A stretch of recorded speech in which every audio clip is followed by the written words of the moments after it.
وقارآباد میں women police station کے افسران پر کرپشن کا الزام، انسپکٹر بی سروجا اور ایس آئی ایچ رانی کے خلاف اے سی بی کا کیس۔ 60,000 رشوت کا مطالبہ، 40,000 پر معاملہ طے ہونے کا انکشاف، 20,000 روپے لینے کی تصدیق، تحقیقات جاری۔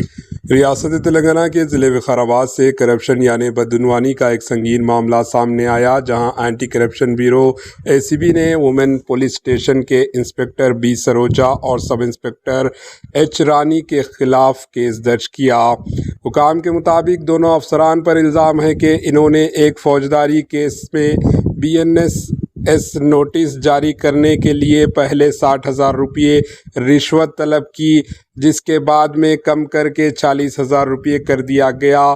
مزید انکشاف ہوا کہ ملزمان نے مبینہ طور پر پولیس اسٹیشن کے اندر ہی 20,000 روپے رشوت وصول بھی کیے۔ اینٹی کرپشن بیورو اے سی بی نے اس معاملے کی سنجیدگی سے لیتے ہوئے کیس درج کر لیا اور مکمل تحقیقات کا آغاز کر دیا گیا ہے۔ حکام کا کہنا ہے کہ ثبوت کی بنیاد پر مزید کارروائی کی جائے گی۔ یہ واقعہ ایک بار پھر پولیس نظام میں شفافیت اور جواب دہی پر سوالات کھڑے کر رہا ہے۔ Bureau report, HN news.